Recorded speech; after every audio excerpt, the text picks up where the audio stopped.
भगवान श्री राम जी और श्री लक्ष्मण जी ऋषियों के साथ श्री गंगा जी में स्नान किए और ब्राह्मणों को अनेक प्रकार से दान दिए और फिर गंगा जी के तट से प्रसन्नता पूर्वक प्रस्थान किए। तो श्री विदेहराज के नगर के निकट में शीघ्र आ गए। हरसि चले मुनि वृंद सहाया, बेगी विदेह नगर नियर आया। श्री राम जी मुनि वृंद के सहायक हैं।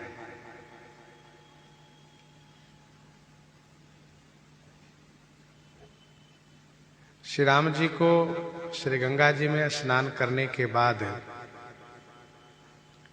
प्रसन्नता प्राप्त हुई है। इसके पूर्व मन में थोड़ी मलिनता थी। यह सोच करके कि मेरे द्वारा यह अपराध हो गया है कि मेरा चरण एक ऋषि पत्नी के सिर से छू गया है। श्री राम जी रज गिराना चाह रहे थे, परंतु सिर चरण से छू गया। इसी बात को लेकर के इनको थोड़ा खेद था, परंतु श्री गंगा जी में स्नान किए तो मन प्रसन्न हो गया। मानो श्री राम जी ने ये माना कि मेरा पाप समाप्त हो गया। श्री राम जी जब चले हैं तो गोस्वामी जी कहते हैं बेगी विदेह नगर नियर आया।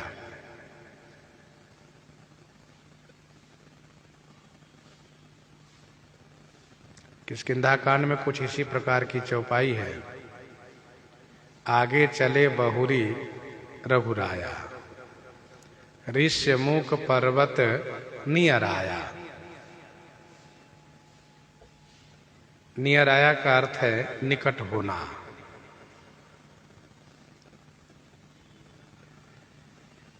श्री विदेहराज जी का नगर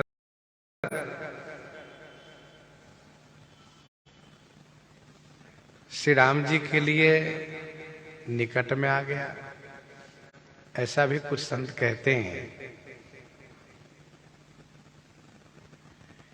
अब नगर निकट में आना कैसे माना जाएगा? तो कोमल चरण चलत बिनुपनहि, तो भय मृदु भूमि सकुचि मन मनहि।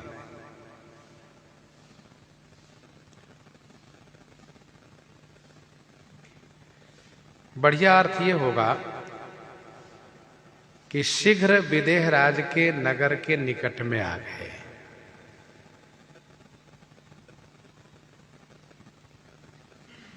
जिस प्रकार से श्री विदेहराज देह में रहते हुए भी विदेह हैं, उसी प्रकार से इनका नगर भी बड़ा विलक्षण है। अद्भुत है इनका नगर। नगर ऐसा अद्भुत है कि मानसकार ने तो इस प्रकार से कहा कि विधि ही भयऊ आचरज विशेखी, विधि ही भयऊ आचरज विशेखी, निज करनी कछु कतहु न देखी।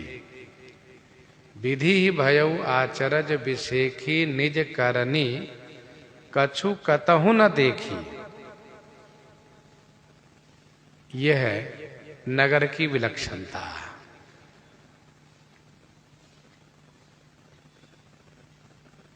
जानकी मंगल 4 में गोस्वामी जी ने लिखा है भूमि तिलक सम तिरहुत त्रिभुवन जानिए।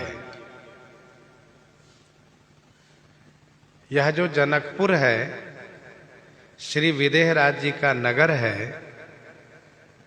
यह पृथ्वी का तिलक स्वरूप है। तिलक लगता कहाँ है? तो कहा मस्तक में। श्री अयोध्या जी मस्तक हैं, तो श्री मिथिला जी तिलक है।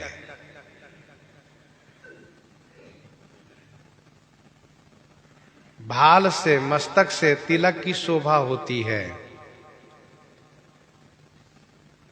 वैसे ही अयोध्या जी से जनकपुर की शोभा हुई, ऐसा कह लीजिए। अथवा तिलक से भाल की शोभा होती है, तो जनकपुर से अयोध्या जी की शोभा हुई, ऐसा भी कह लीजिए। अथवा एक एक पक्ष की बात हुई, इसको इस प्रकार से समझ लीजिए कि दोनों को एक जगह होने से ही दोनों की शोभा है। तिलक और भाल दोनों को एक जगह होने से ही दोनों की शोभा है। वैसे ही श्री अयोध्या और जनकपुर के संबंध होने से दोनों की परस्पर की शोभा है। जनक नाम ते ही नगर बसे नर नायक, सबगुण अवधि न पटतर दूसर लायक। श्री जनक जी महाराज यहाँ के राजा हैं, और ये महाराज समस्त सद्गुणों की पराकाष्ठा हैं। इनकी उपमा में, इनके जोड़ के कोई और राजा नहीं है। कहिए क्यों? तो गोस्वामी जी महाराज ने इस भाव को वंदना प्रकरण में ही स्पष्ट किया है कि जिन्होंने जोग और भोग में श्री राम प्रेम को छुपा रखा है। योग मार्ग के पथिक लोग ऐसा मानते हैं कि श्री जनक जी योगी हैं, और भोग मार्ग के पथिक ऐसा मानते हैं कि श्री जनक भोगी हैं, क्योंकि एक राजा है, उनका एक परिवार है। लेकिन जो श्री राम जी के प्रेमी जन हैं, वे कहते हैं कि राजा जनक न तो जोगी हैं न भोगी हैं, वे तो वस्तुतः श्री राम प्रेमी हैं। तो यह है श्री विदेहराज का नगर, जिस नगर के निकट में श्री राम जी आ गए।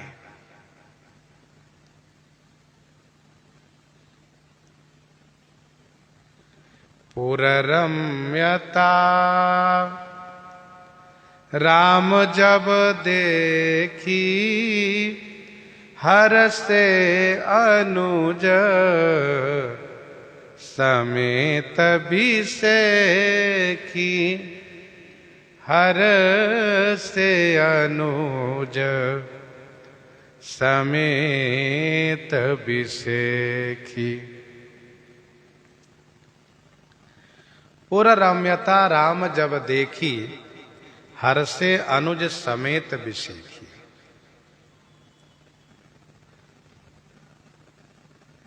श्री राम ने जब पुर की रम्यता देखी, तो अनुज समेत बिसेखी हर्षे। भगवान श्री रामचंद्र जी ने जब जनकपुर की रम्यता देखी, रम्यता माने सुंदरता, रमणीकता, वह रमणीकता जिनकी सुंदरता देखने के बाद मन आघाता न हो और मन को विशेष आनंद प्राप्त होता हो, तो यह है पुर की रम्यता, पुर की सुंदरता। भगवान श्री राम जी ने जब सुंदरता देखी, तो श्री लक्ष्मण जी के सहित विशेष प्रसन्न हो गए। कल हम लोग चर्चा कर रहे थे कि श्री राम जी जब से अयोध्या जी से चले हैं तब से विशेष सुंदर नगर का दर्शन आज प्रथम बार हुआ है। तो एक नगर के रहने वाले राजकुमार नगर से निकलने के बाद लगातार 10-15 दिन तक वन में ही रहे हो और उनके सामने एक जब अद्भुत नगर का दर्शन प्राप्त होता हो तो विशेष प्रसन्नता तो होगी ही।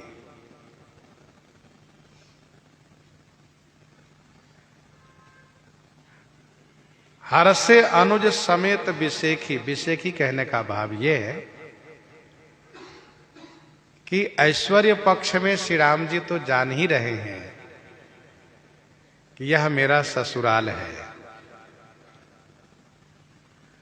और यही मेरी शक्ति जो आदि शक्ति है भगवती श्री सीता जी ने अवतार धारण किया है। यहीं पर उन्होंने सुंदर सुंदर बाल लीलाएं की हैं। तो स्वाभाविक है कि भक्ति की भूमि देख करके परमात्मा को प्रसन्नता होती ही है। तो यह मिथिला जी भक्ति की भूमि है क्योंकि भक्ति स्वरूपा श्री सीता जी ने यहां अवतार धारण किया है। एक प्रश्न ये उठता है कि सब काम ऋषियों के साथ हो रहा है, जैसे कि प्रसाद पाना, चलना, विश्राम करना, स्नान करना, लेकिन खुश होने में यहां पर गोस्वामी जी ने केवल अनुज के साथ कहा, ऋषियों के साथ नहीं कहा। ऐसा क्यों? तो इसका उत्तर यह है, ऐसा इसलिए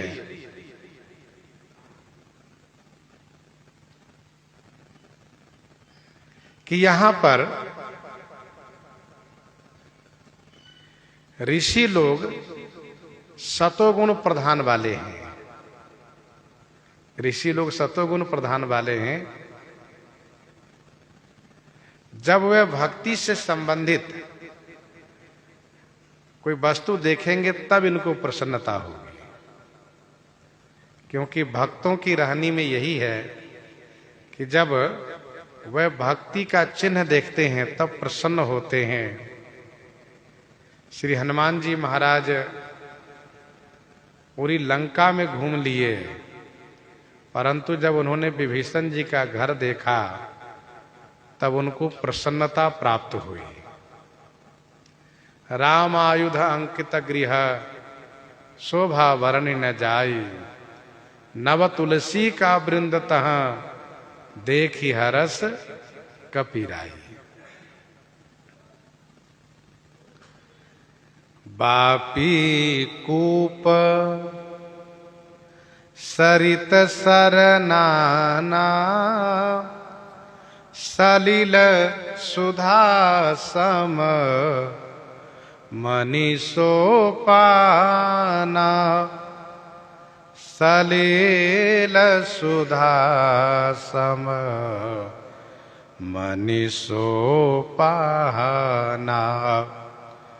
बापे कूप सरित सरनाना। बापी माने बावली है, कूप माने कुआं है, सरित माने नदी है, सर माने तालाब है। एक दो नहीं बल्कि नाना माने अनेक हैं। अनेक बावली, अनेक कुएं, अनेक तालाब, अनेक नदियां हैं। इन सभी में सलिल माने जल, सुधासम माने अमृत के समान है, और इन सभी के सोपान माने सीढ़ियां मणि की है, मणि सोपाना। बापी माने बावली, बावड़ी कहते हैं जिसको। बावली का पहचान क्या होता है?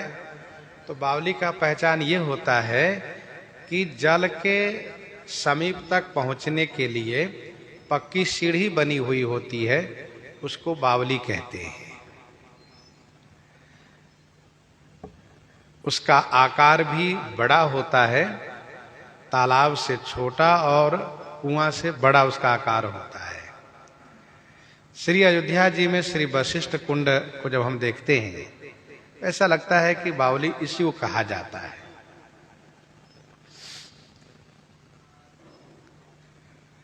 तो यह है बावली। कूप माने कुआं।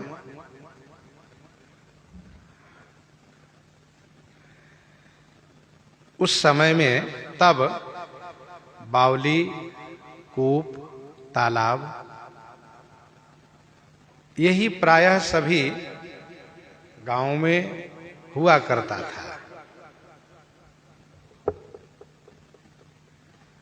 तब जल वायु स्वच्छ रहता था। धीरे धीरे ऊपर का जल दूषित होने लगा, तो फिर इसकी विधि लोग बदल दिए। फिर जैसे कि नल है, कल है, इस प्रकार से उसकी व्यवस्था करने लगे। तो बापी कूप सरित सर नाना,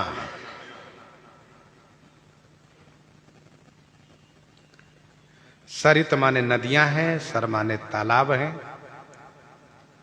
अनेक बावली हैं, अनेक कूप हैं, अनेक नदियां हैं। जैसे कि कमला जी हैं, विमला जी हैं, दुधमती जी हैं, लक्ष्मणा जी हैं, ये सब नदियां हैं। अनेक तालाब हैं, जैसे कि रत्न सागर हैं, विहार कुंड हैं, अग्नि कुंड हैं, इत्यादि बड़े बड़े तालाब जनकपुर में हैं। आज भी जनकपुर में आप जाएं तो बड़े बड़े सरोवर दिखाई देते हैं, जल से भरा हुआ सरोवर। सलिल सुधासम, सब में पानी, सलिल माने जल, सुधासम माने अमृत के समान स्वादिष्ट है। अमृत के समान स्वादिष्ट है और स्वास्थ्य के लिए लाभकारी है, गुणकारी है। कुछ जल ऐसे होते हैं जिनमें भारीपन होता है, बादीपन होता है, और कुछ जल बड़े सुंदर होते हैं। आज भी नदी आदि के जल स्वच्छ माने जाते हैं, निर्मल माने जाते हैं।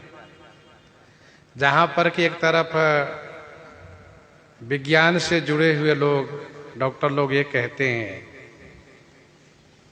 कि फिल्टर किया हुआ पानी पीजिए, वहीं पर जब वे शोधकर्ता लोग श्री सरजू जी, गंगा जी के जल के बारे में शोध करते हैं, तो उनको आश्चर्य होता है कि ये जल इतना सुंदर है। इतना सुंदर है, कहना ही क्या है।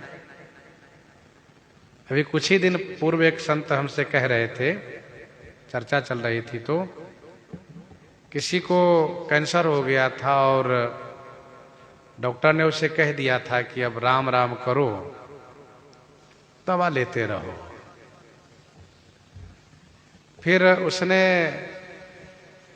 एक संत जी से कहा कि महाराज ऐसी ऐसी बात है। संत जी ने कहा तुम नर्मदा जी का जल पियो। नर्मदा जी किनारे रह रहे थे वे लोग। कहा नर्मदा जी का जल पियो, ठीक हो जाओगे। नर्मदा जी के जल पीना उन्होंने शुरू किया, ठीक हो गए। डॉक्टर ने 1 वर्ष के बाद देखा और जांच किया तो कहा तुम ठीक कैसे हो गए। अब उसके लिए तो बहुत आश्चर्य की बात हुई कि ठीक कैसे होगा, ये तो रोग ठीक होने वाला नहीं था। तो वैसे ही एक बार चर्चा चल रही थी, एक व्यक्ति ने कहा श्री सरयू जी का जल बल्कि इनके नल कल जल से बढ़िया है। आज भी बहुत ऐसे संत जी हैं जो श्री सरयू जी का जल ही पान करते हैं, पीते हैं। कोई गंगा जी का जल पीते हैं, कोई नर्मदा जी का जल पीते हैं, कोई श्री सरयू जी का जल पीते हैं। तो कहने का अभिप्राय यह है कि जल कैसा है, तो कहा सुधासम। सुधासम माने अमृत के समान है। अच्छा, बहुत बढ़िया जल हो, पी लीजिए थोड़ा ज्यादा भी तो आनंद आता है, बढ़िया लगता है। सुपाच्य जल हो, मणि सोपाना, मणि के सोपान बने हुए हैं, मणि की सीढ़ियां बनी हुई है। बावली में भी सीढ़ियां मणि की है। अब कूप में सीढ़ियां जो बनी है, जैसे कूप के चारों तरफ चबूतरे होते हैं, चबूतरे के ऊपर जाने के लिए सीढ़ियां बनी है, मणि की सीढ़ियां हैं। नदी में जो घाट बने हुए, तालाब में जो घाट बने हुए हैं, ये सब मणिमय है, स्वर्ण मणिमय है। भगवान जब अवतार धारण करते हैं तो धाम का भी अवतरण होता है। धाम का दृश्य अवर्णनीय हुआ करता है, अलौकिक होता है दृश्य। आगे हम लोग सुनेंगे कि विधि भयो आचरज विषेखी, निज करनी कछु कतहु न देखी। ब्रह्मा जी को आश्चर्य होता है यह सोच करके कि मेरी करनी में से कहीं कुछ भी नहीं, ऐसा क्यों?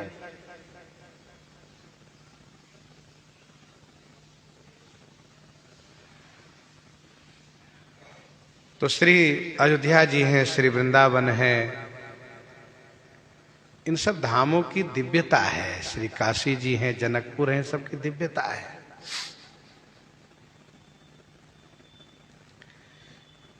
गुंजत मंजू मत रस भृंगा, गुंजत मंजू मत रस भृंगा, कूजत कल बहु बरन बिहंगा, कूजत कल बहु बरन बिहंगा, गुंजत मंजू मत रस भृंगा। भृंगा माने भौरे, रसपान करके मतवाला हो करके मंजू माने सुंदर गुंजार कर रहे हैं। और बहुवर्ण विहंगा, बहुवर्ण माने बहुत रंग के, विहंगा माने जो पक्षी हैं, वे कल माने सुंदर, कूजत माने बोल रहे हैं।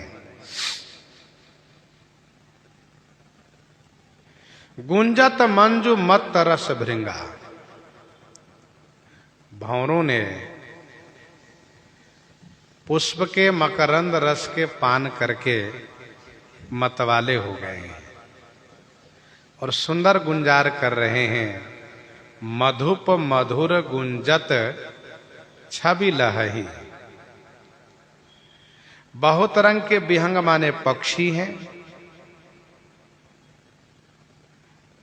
जल पक्षी हैं, थल पक्षी हैं, बाघ पक्षी हैं, वन पक्षी हैं, वाटिका के पक्षी हैं। ये सब पक्षियां सुंदर बोल रही हैं। कूजत कल बहुवर्ण विहंगा, तो भौरों का और पक्षियों का सुंदर कलरव हो रहा है, सुंदर ध्वनियां हो रही है। बरन बरन बिक से बन जाता, त्रिविध समीर सदा सुखदाता। बरन बरन बिकसे बन जाता त्रिविध समीर सदा सुखदाता। बरन बरन माने रंग बिरंग के, बन जाता माने कमल, बिकसे माने खिले हुए हैं, त्रिविध समीर सदा सुखदाता। त्रिविध माने तीन प्रकार की, समीर माने जो हवा चल रही है वह सदा माने हमेशा, सुखदाता माने सुख देने वाली हैं, सुख प्रदान कर रही हैं। बरन बरन बिकसे बन जाता, बरन बरन माने रंग बिरंग के, बन जाता माने कमल है जो बिकसे माने खिले हुए हैं। कमल फूल अनेक रंग के होते हैं, मानिक, मरकत, कुलिस, पिरोजा, चीरी कोरी पची रचे सरोजा। लाल रंग के, सफेद रंग के, नीले रंग के, पीले रंग के ये कमल खिलते हैं, कमल खिले हुए हैं। लाल, पीत, श्वेत, श्याम। त्रिविध समीर, तीन प्रकार की हवाएं चल रही हैं जो हमेशा सुख प्रदान कर रही हैं। शीतल मंद सुरभिबह वायु, शीतल मंद सुरभिबह वायु। मानसकार यहां पर गोस्वामी जी यह दर्शा रहे हैं कि 5 ज्ञानेंद्रियों को सुख प्राप्त हो रहा है। सलिल सुधासम मणि सोपाना, तो जल से किसको सुख मिल रहा है? कहा जिह्वा को, जिह्वा को सुख प्राप्त हो रहा है जल से। कूजत कल बहुबरन विहंगा, गुंजत मंजु मत्तरस भृंगा, कूजत कल बहुबरन विहंगा। इसे श्रवण इंद्री को सुख मिल रहा है। बरन बरन बिकसे बन जाता से नेत्र को सुख मिल रहा है।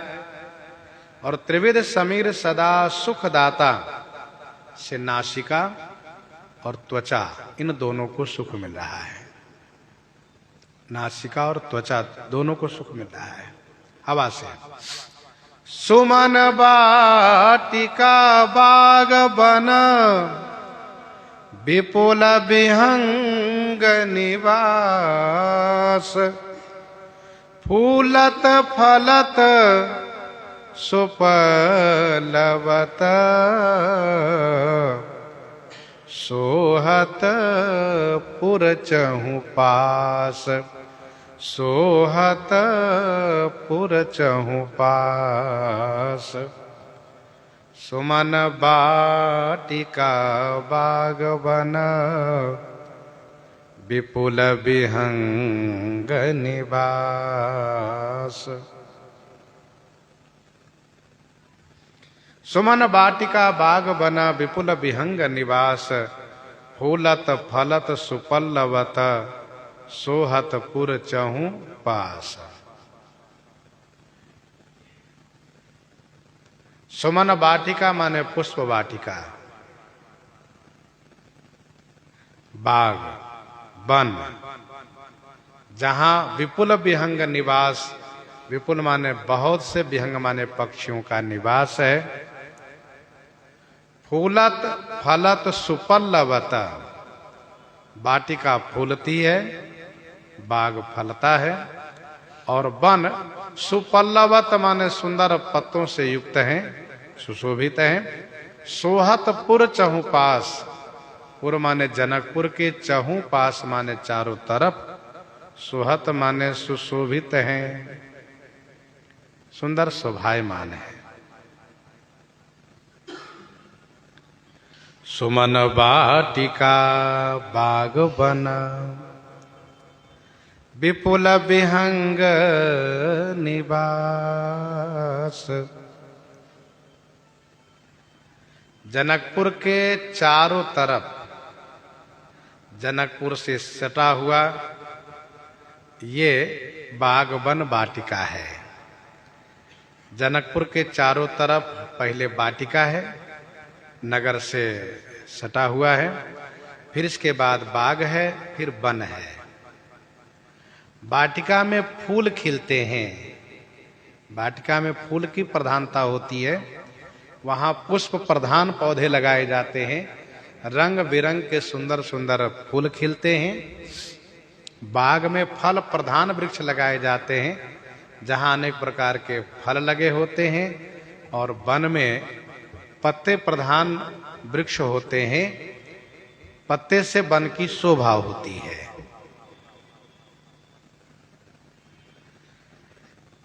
वन पक्षी बड़ी पक्षी होती हैं। बाग की पक्षी हैं जिसमें कोयल की प्रधानता है। वाटिका की छोटी छोटी पक्षियां होती है। ध्यान दीजिएगा, पक्षी अलग अलग प्रकार के होती हैं, लेकिन भंवरे एक ही प्रकार के होते हैं। भंवरे एक ही प्रकार के होते हैं।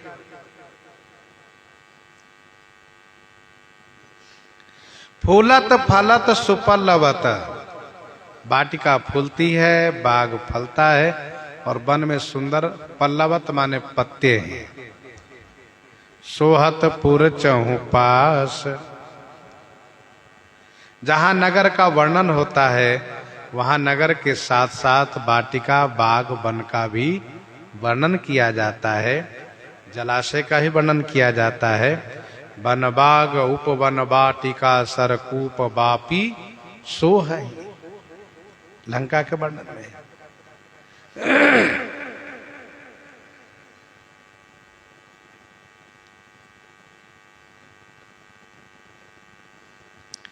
अयोध्या जी का ही वर्णन है।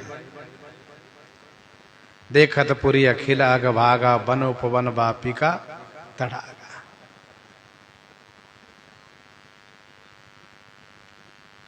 वन बाग कूप तड़ाग सरिता सुबह सब सक को कही। तो नगर का वर्णन के साथ साथ इन सब का वर्णन किया जाता है। गोस्वामी जी कहते हैं आगे, बनई न बरनत नगर निकाई, बनई न बरनत नगर निकाई, जहाँ जाई मन तहीं लोभाई, जहाँ जाई मन तहीं लोभाई, बनई न बरनत नगर निकाई, जहाँ जाई मन तहीं लोभाई। नगर निकाई बरनत न बनई, नगर की जो निकाई माने सुंदरता है वह वर्णन करते नहीं बनता है। जहां जाई मन तहीं लोभाई, मन जहां जाता है वहीं लुप्त हो जाता है। नगर की सुंदरता ऐसी है कि कवि कहते हैं कि वर्णन करते नहीं बन पा रहा है। बनई न बरनत नगर निकाई, जहां जाई मन तहीं लोभाई, मन जहां जा रहा वहीं लुभा जा रहा है। तो वर्णन करें तो कैसे करें? वर्णन तब किया जाता है जब मन स्थिर हो। यहां तो मन जिधर देखता वहीं लुभा जाता, वहीं ठहर जाता है। तो जब मन जब ठहर जाता है, लुभा जाता है, फिर बुद्धि कुछ कर नहीं पाती है।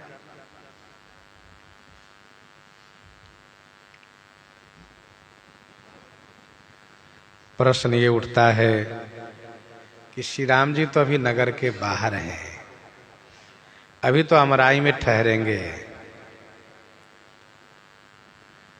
तो अभी से ही नगर की शोभा वर्णन गोस्वामी जी कर रहे हैं, ऐसा क्यों? जब श्री राम जी नगर में होते फिर नगर की शोभा कहते और अच्छा लगता। तो इसका समाधान यह है कि यह सत्य है कि यहां पर कवि नगर की शोभा वर्णन कर रहे हैं। श्री राम जी जब नगर में प्रवेश करेंगे, नगर घूमने जब जाएंगे, तो उस समय में नगर वासियों का प्रेम वर्णन करना है और साथ साथ सखियों का संवाद कहना है।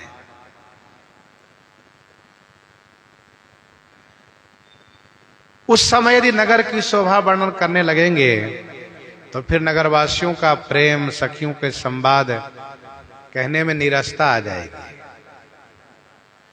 इसलिए गोस्वामी जी अभी ही इसी समय में, जैसे श्री राम जी ने नगर की ओर देखा और अपनी प्रसन्नता प्रकट की, तो मौका पा करके गोस्वामी जी ने नगर की शोभा को वर्णन कर दिए।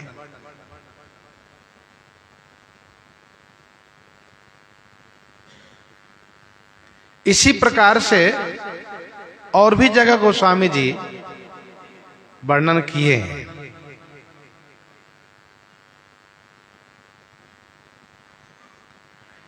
रंगभूमि में श्री राम जी का पदार्पण हुआ, सब लोग श्री राम जी की ओर देखने लगे, सभी के भाव को गोस्वामी जी ने वर्णन किया, तो साथ साथ श्री सीता जी के भाव को ही वर्णन कर दिए।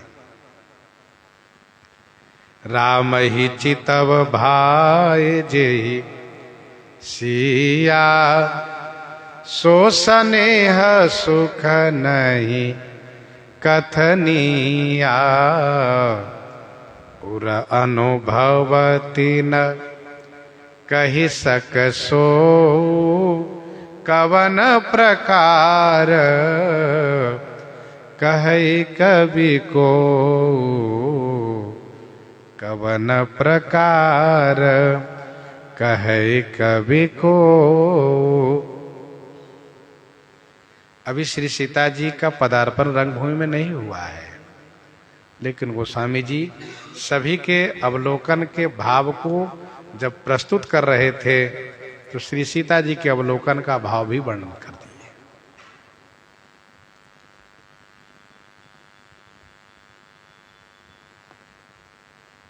और एक जगह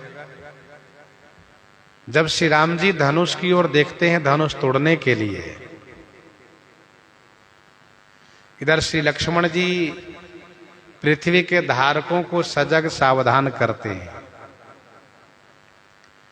उस समय में गोस्वामी जी कुछ इस प्रकार से रूपक वर्णन करते हैं कि भगवान शंकर का जो धनुष है वह जहाज है। इस जहाज को संचालक कोई नहीं है, बिना ड्राइवर के गाड़ी है ये, अथवा यूं कहे बिना पायलट के जहाज है। अच्छा, इस पर बैठने वाले लोग इस आशा से बैठ गए हैं कि हम लोग तो समुद्र पार कर ही जाएंगे।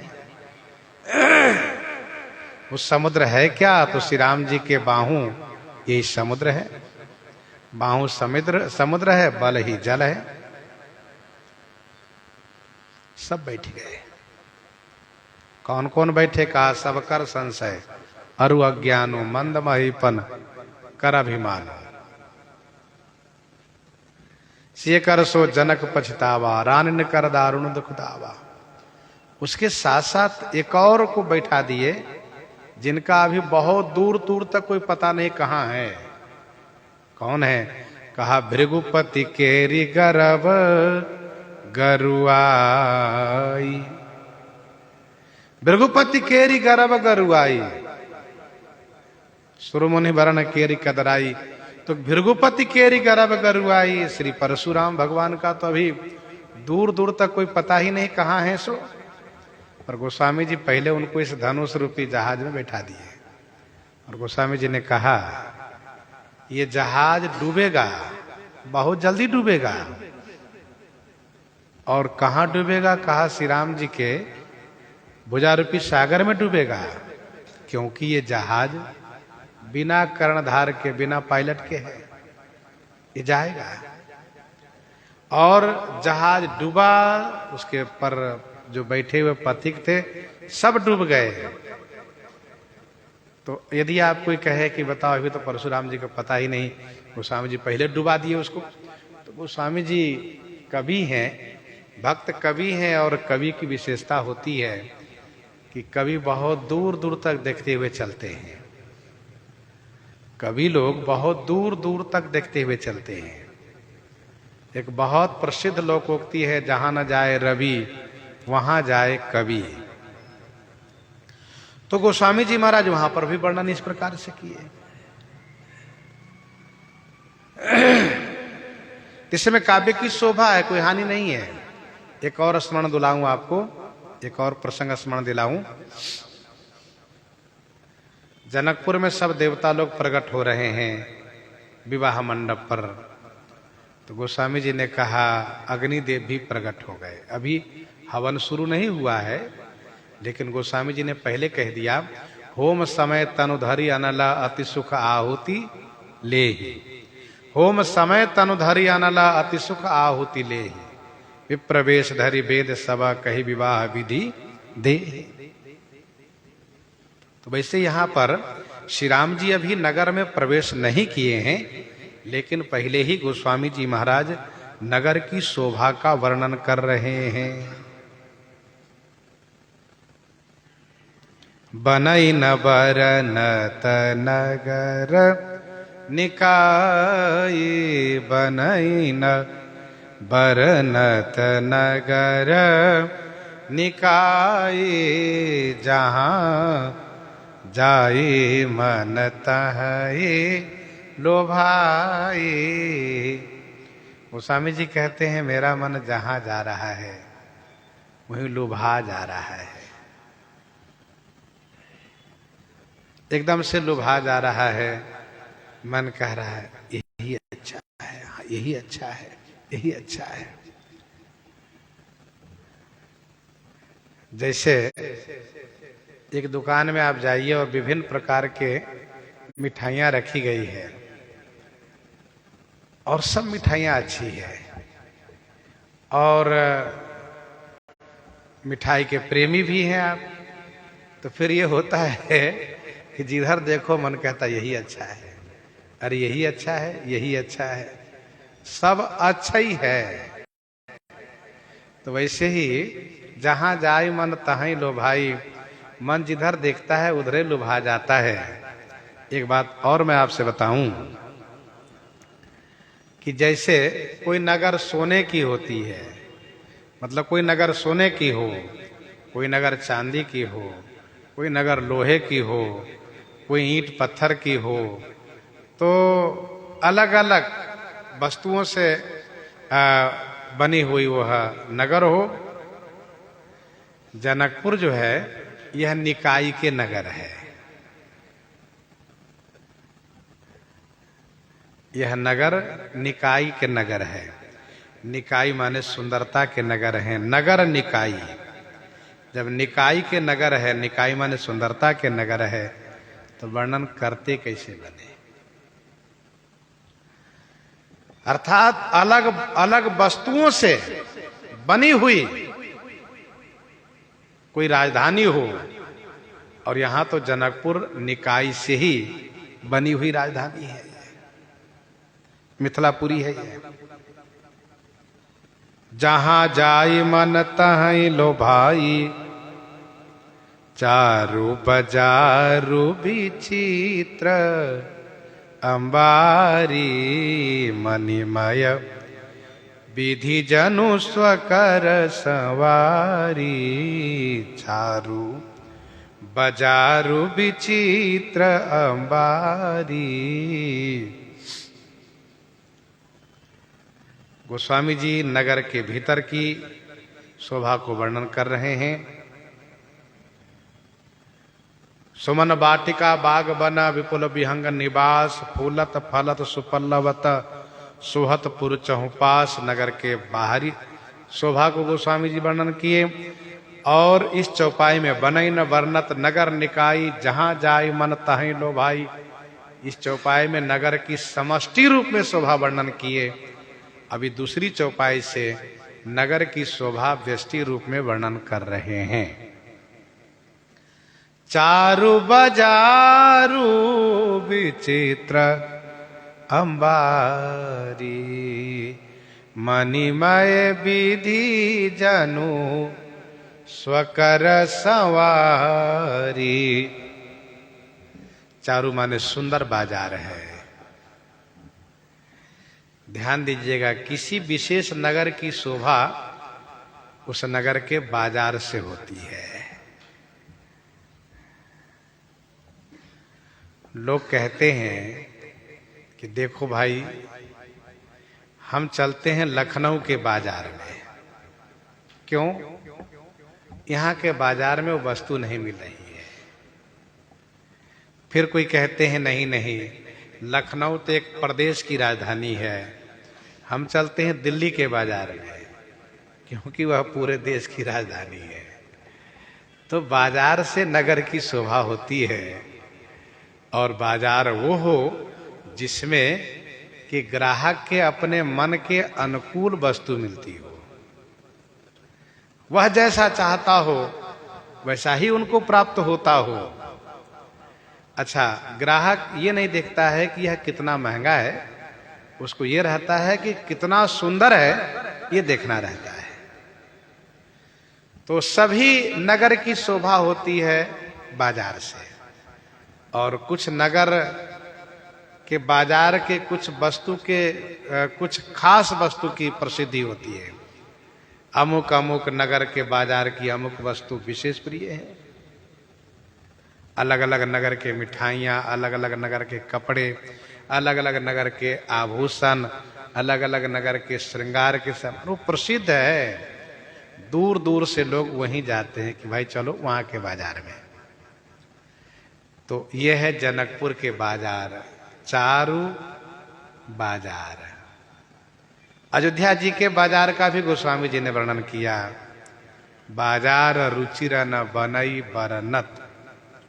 किसी ने गोस्वामी जी से पूछा, महाराज अयोध्या जी और जनकपुर के बाजार इतने सुंदर क्यों हैं? कहा इतने सुंदर इसलिए हैं कि यहाँ पर वस्तु बिनुगत पाइए, बिना पैसे की वस्तु मिलती है। कह रहे फिर क्या कहना है, तो दूर दूर से जाने में क्या परेशानी, केवल जाने तक की देरी है, वस्तु की प्राप्ति हो जाएगी। ऐसा कहाँ? और सबसे बड़ी बात यह है कि यहाँ के जो व्यापारी लोग हैं, यहाँ के जो व्यवसायी हैं, उनके पास अपार वैभव हैं, फिर भी वे अपने कर्तव्य को पालन करते हुए बढ़िया गद्दी लगा करके दुकान में बैठे हैं और ग्राहक के साथ मधुरता पूर्वक व्यवहार करते हैं, उनसे मिलते हैं और कहते आइए आप अपने मन की वस्तु लेकर जाइए। चारु बाजार, चारु माने सुंदर बाजार है। विचित्र अंबारी, विचित्र अंबारी है। मणिमय विधि जनु सुकर समारी। मणिमय माने मणिमय है, मणि जड़ित है। जनु माने मानो, विधि ब्रह्मा जी ने, स्वकर माने अपने कर से, अपने कर कमलों से, समारी माने समारा है, बनाया है। अपने कर से अर्थात अपनी हाथ से समारा है, अपनी हाथ से बनाया है ब्रह्मा जी ने।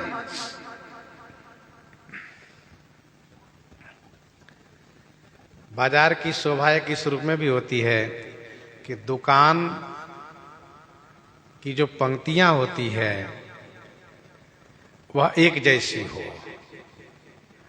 दुकान की पंक्तियां एक जैसी हो और वस्तुएं भले अलग अलग हो, लेकिन दुकान का बनाव एक जैसा हो।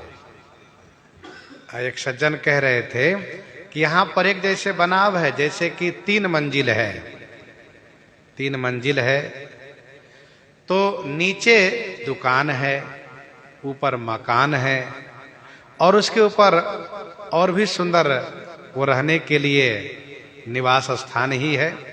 तो तीनों का एक जैसा बनाव, दुकान और ऊपर जो 2-3 मंजिल है उन सब का, और उसमें जो छज्जी है उसकी एक सुंदरता है, उसमें कलाकारी की गई है, बनाव बनाया गया है। तो सुंदर बाजार इसलिए है क्योंकि एक तो यहाँ सभी वस्तुएं उपलब्ध है, और एक सबसे बड़ी बात यह है कि सभी दुकानों की बनावट जैसी है।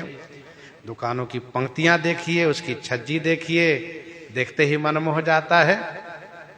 तो विशेष नगर, जैसे आज भी बड़े बड़े शहरों में जाइए आप, तो वहां के मकान का बनाव एक जैसा दिखेगा, एक जैसा दिखेगा।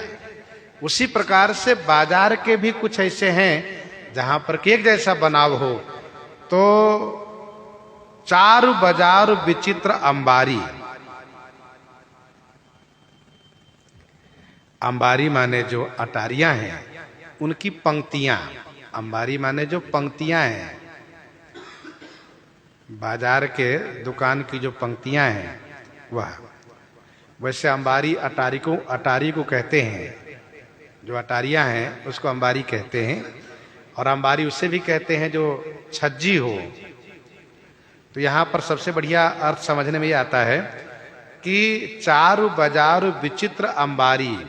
अंबारी माने जो पंक्तियां हैं, बाजार में दुकानों की जो पंक्तियां हैं, जो सुंदर छज्जी युक्त दुकान की पंक्तियां हैं। प्राय सब मुख्य बाजार में 3 मंजिल है। और अंबारी से सरल भाषा में आप समझे रहिए, अंबारी अटारी को कहते हैं।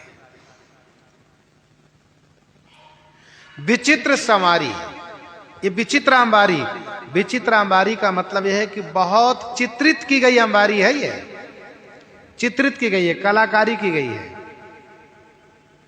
सभी वस्तुएं तो बाजार में उपलब्ध है ही, पर साथ साथ वस्तुओं का बनाव, दुकान का बनाव सब विचित्र है। विचित्र अंबारी है। मणिमय विधि जनु स्वकर समारी। गोस्वामी जी उत्प्रेक्षा अलंकार करते हैं कि मानो ब्रह्मा जी ने अपने कर कमल से संवारा है, अपनी हाथ से बनाया है। वस्तुतः ब्रह्मा जी का बनाया यहाँ वस्तुतः ब्रह्मा जी का बनाया हुआ यहाँ एक तिनका भी नहीं है। आगे की पंक्ति से यह बात पुष्ट होती है। विधि भयऊ आचरज विषेखी। विधि भयऊ आचरज विषेखी। निज करनी कछु कतहु न देखी। निज करनी कछु कतहु न देखी। अपनी करनी में से कहीं भी कुछ उन्हें नहीं दिखाई पड़ी। श्री अयोध्या जी, श्री जनकपुर जी में जो कुछ है सब दिव्य है, अलौकिक है, और ये सब भगवान के धाम का वैभव है। गीतावली उत्तरकांड 23 पद में गोस्वामी जी ने लिखा।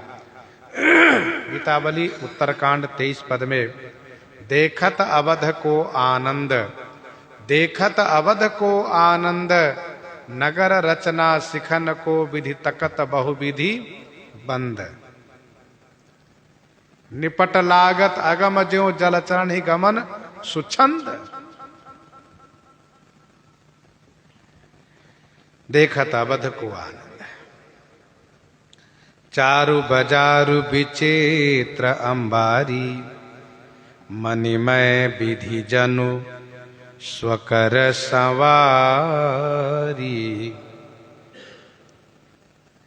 बाजार सुंदर है, विचित्र अंबारी है। मानो ब्रह्मा जी अपने कर कमल से बनाए हैं। धनिक बनिक बर धनद समाना।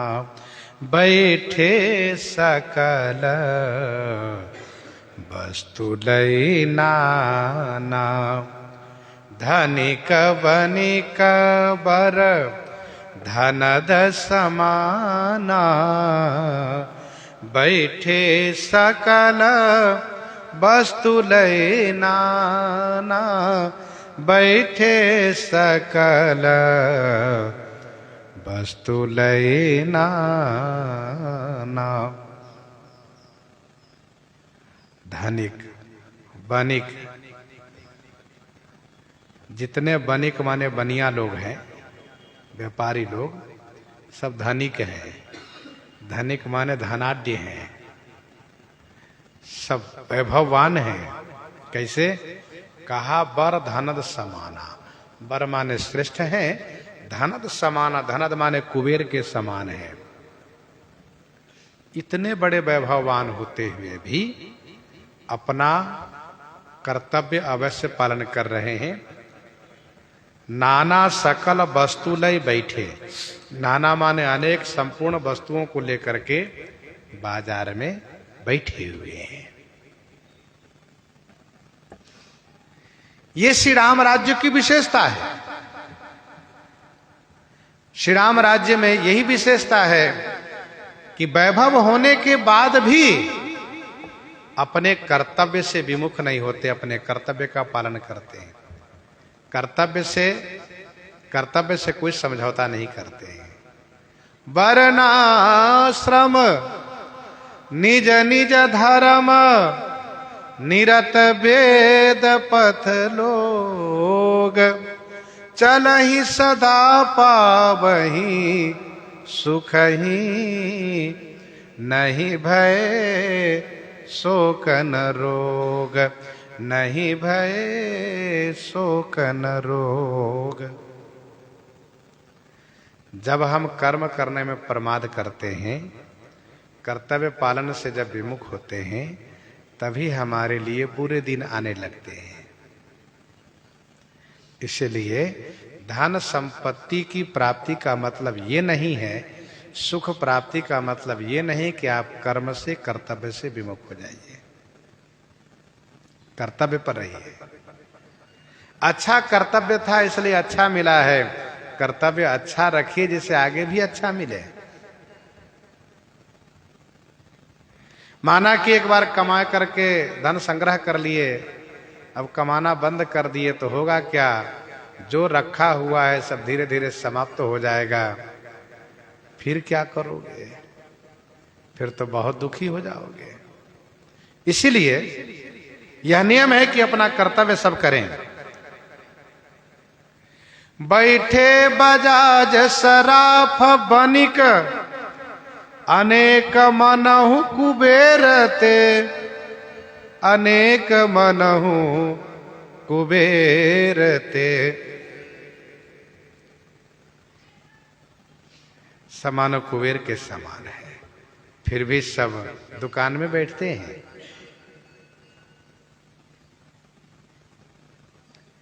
बजाज सराफ बनिक।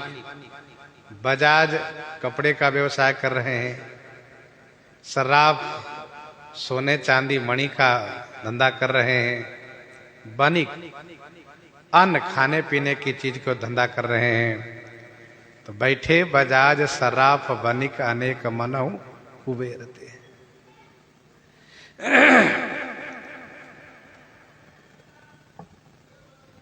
श्री राम राज्य की विशेषता में वर्णन किया गया है। बाजार रुचिर न बनई वर्णत वस्तु बिनुगत पाइए।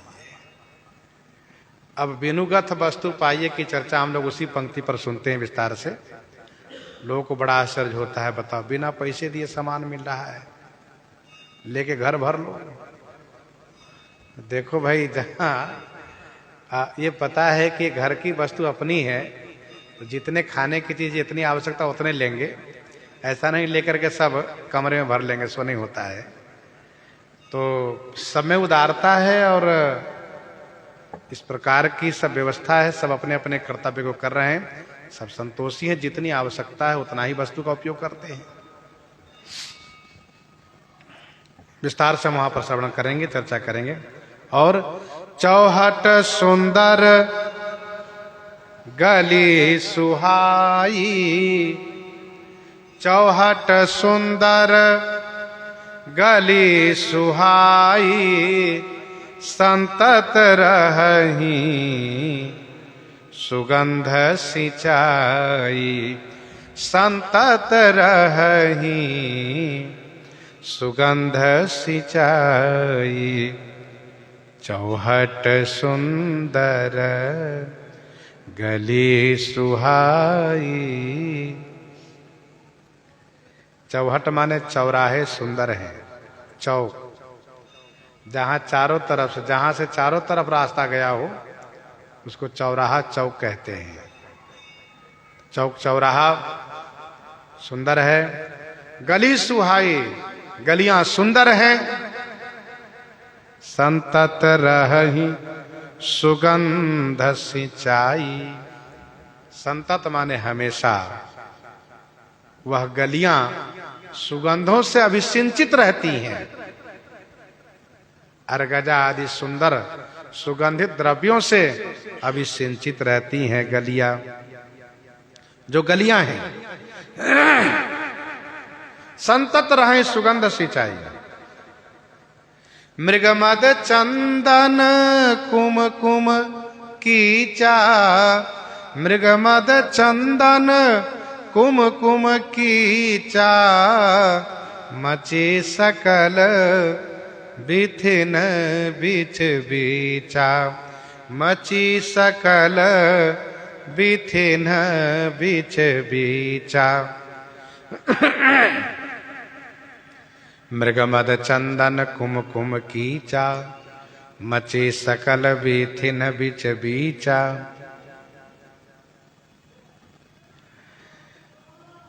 सुगंधित द्रव्य सींचे जाते हैं, जहां भी जाइए सब जगह खुशबू ही खुशबू आ रही है।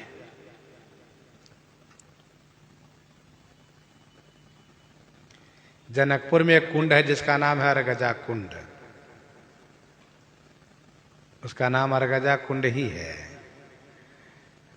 अब मान लीजिए कि उसी में ये मृगमद चंदन का घोल भरा हुआ है, अर्गजा कुंड है, वहीं से सब जगह अभिसिंचित किया जा रहा है।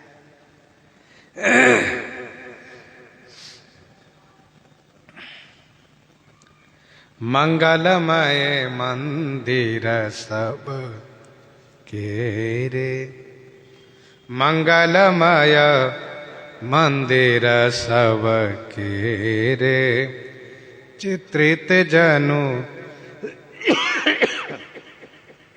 रतिनाथ चितेरे, चित्रित जनु रतिनाथ चितेरे। सब केरे मंदिर मंगलमय,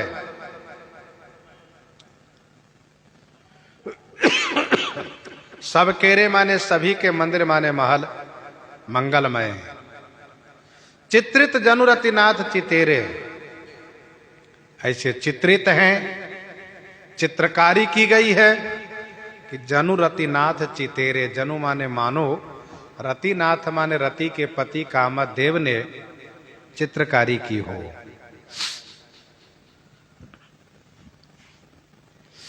मंगलमय मंदिर सब केरे, सभी के मंदिर सभी के महल मंगलमय, अर्थात सभी के महलों में ध्वजा पताका बंधनवार चौक कलश ये सभी पूजे गए हैं। ध्वजा पताका बंधनवार लगाए गए हैं, चौक पूजे गए हैं, कलश रखे गए हैं। बंधनवार पताका केतु सबने बनाए मंगल हेतु। यदि कोई कहता हो कि अभी तो विवाह हो नहीं रहा, जो सब अपने अपने घर को सजाए हैं, तो इसका उत्तर यह है कि विवाह नहीं बल्कि धनुष यज्ञ तो हो रहा है। और फिर जहां भगवती भक्ति महारानी श्री सीता जी स्वयं प्रकट हैं, वहां तो नित्य मंगल ही मंगल रहेगा। मंगलमय मंदिर सब केरे, और सुंदर चित्रकारी की गई है, सुंदर देवी देवता के चित्र बनाए गए हैं। सुर प्रतिमा खम्बन गढ़ी काढ़ी, मंगल द्रव्य लिए सब ठाढ़ी। मानो रतिनाथ चितेरे बनाए हुए हैं। चितेरे माने चित्रकार। ये रतिनाथ श्रृंगार रस के देवता हैं। रतिनाथ श्रृंगार रस के देवता हैं, तो स्वाभाविक है जो बनाएंगे वो बड़ा ही सुंदर होगा।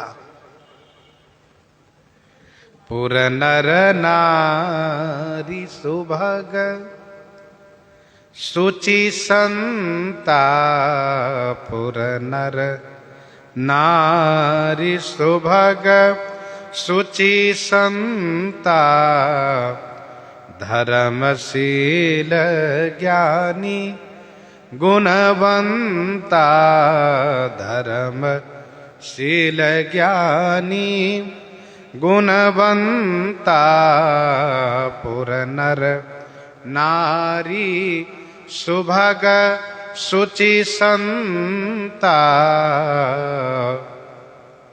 पुर नर नारी सुभग शुचि संता।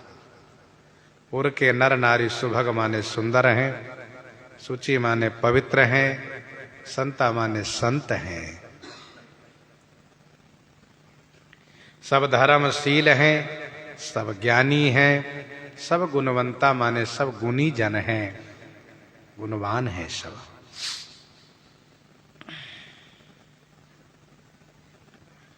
आगे एक चौपाई और आप पढ़िएगा। नगर नारी नर रूप निधाना, नगर नारी नर रूप निधाना, सुघर सुधर्म सुशील सुजाना।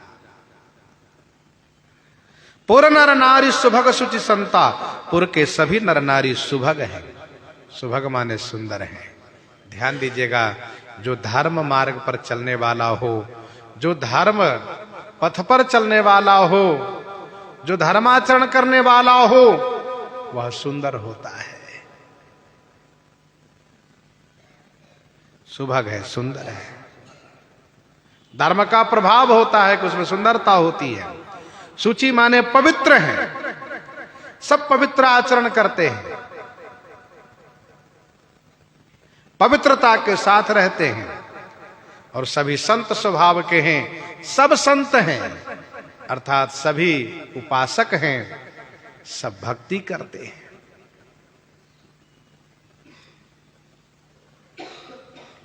जिस प्रकार से अयोध्या वासियों को प्राण होते प्रिय लागत सब कह राम कृपाल, वैसे जनकपुर वासियों को श्री सीता जी प्राण से अधिक प्रिय है। सब भक्ति पारायण हैं, सब संत हैं। संत का मतलब होता है परोपकार पारायण होना। परोपकार वचन मन काया, संत सहज स्वभाव खगराया। परोपकार वचन मन काया, संत सहज स्वभाव खगराया।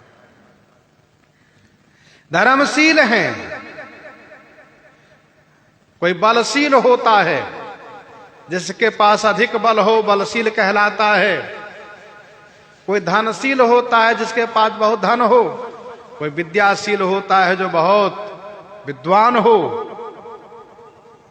जनकपुर में सब धर्मशील हैं, अर्थात सभी कोई बहुत धर्म करते हैं, धर्माचरण करते हैं, धर्मशील, ज्ञानी हैं, गुणवान हैं।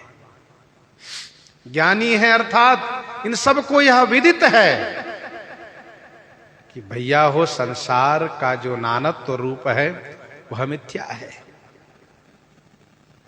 यह जो दिखाई दे रहा है इसमें स्थिरता नहीं है। संसार परिणामी है, परिवर्तनशील है। यहां पर भी स्थिर कोई है तो वह है भगवान का भजन। उमा कहूं मैं अनुभव अपना, उमा कहूं मैं अनुभव अपना, सत हरि भजन जगत सब सपना। सत हरि भजन जगत सब सपना। सब गुणवान है। नहीं को अबुध न लक्षण हीना। कोई अज्ञानी नहीं, कोई लक्षणहीन नहीं है, सब गुणवंता है।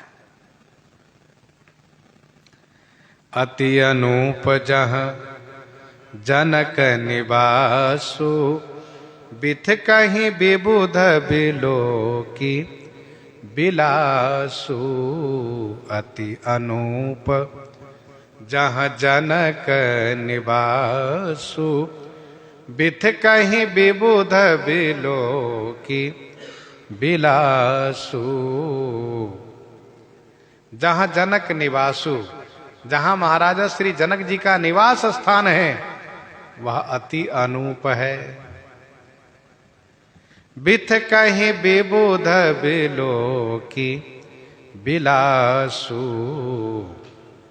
बिलोकी विबुध बिलासु बिलोकी विबुध बिथ कहीं। बिलासु माने शोभा।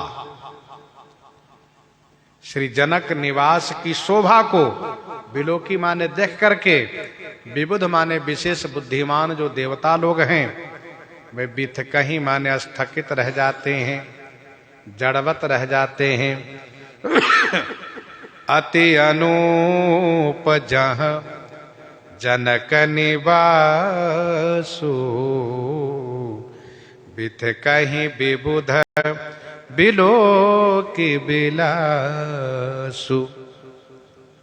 श्री जनक जी महाराज का जो निवास स्थान है वह अति अनूप है, उसकी कोई उपमा ही नहीं है, अवर्णनीय है वह। उसकी शोभा देख करके देवता लोग थकित रह जाते हैं। देख जनकपुर सुर अनुरागे, देख जनकपुर सुर अनुरागे, निज निज लोक सबहि लघु लागे। जो संपदा नीच गृह सोहा, सो बिलोक सुर नायक मोहा।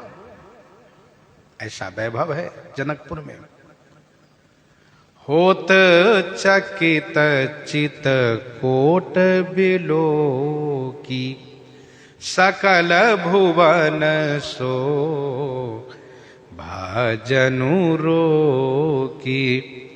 होत चकित चित कोट बिलोकी, सकल भुवन शोभा जनु रोकी।